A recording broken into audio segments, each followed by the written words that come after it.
In order to complete your self-rating in NEOGOV Perform, first you need to log into NEOGOV.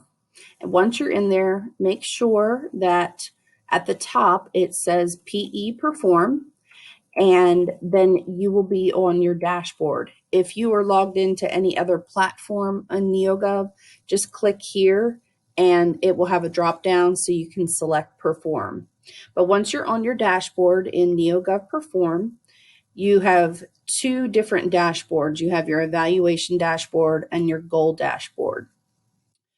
This employee that I am logged in as right now is named Test Employee 5, and we're going to go back to his dashboard, and you can see from here the first section under the evaluation dashboard is My Tasks. This employee only has one task, and that task is actually listed below. But if he had multiple tasks, you could click on each of these numbers and it would take you to that table below whatever the specific task is. This one task is for this employee to complete his self-rating. So in order to do that, you click on the title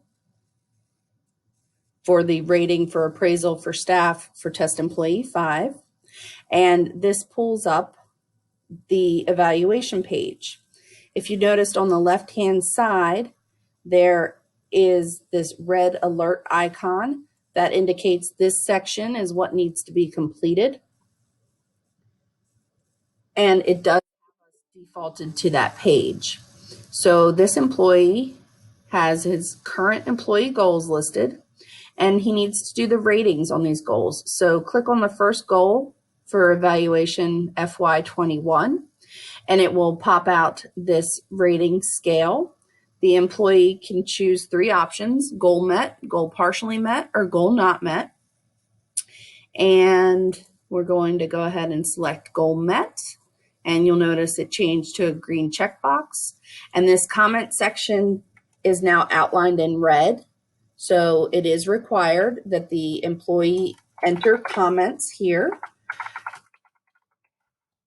In order for this to save and to move forward, there has to be both a rating selected and a comment entered. Once that's finished, click the next button at the top, takes us to our next goal, and same thing, do a rating on this and enter a comment.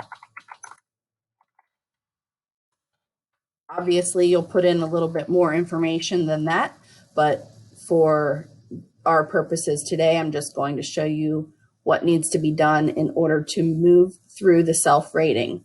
So once those are complete, it then takes you to the competencies.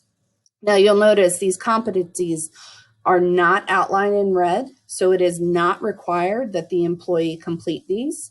If they'd like to add comments, they may do so, but it is not required.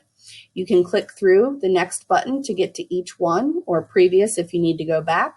Or if you don't want to enter any comments on these, just click the done button. And as you'll see now on the left-hand side, the current employee goals, which had that alert, now has a checkbox, and the staff competencies has a checkbox.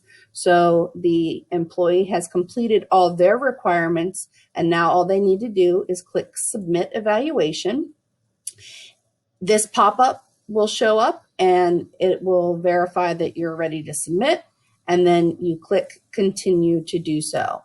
Once you've done that, your role is completed at this point. Your self-rating is finished, and now it has sent an alert to your supervisor so that they know they have a task to complete their rating of you. If you'll notice, when we go back to our dashboard here, the task is now completed. There's no further action needed by Test Employee 5.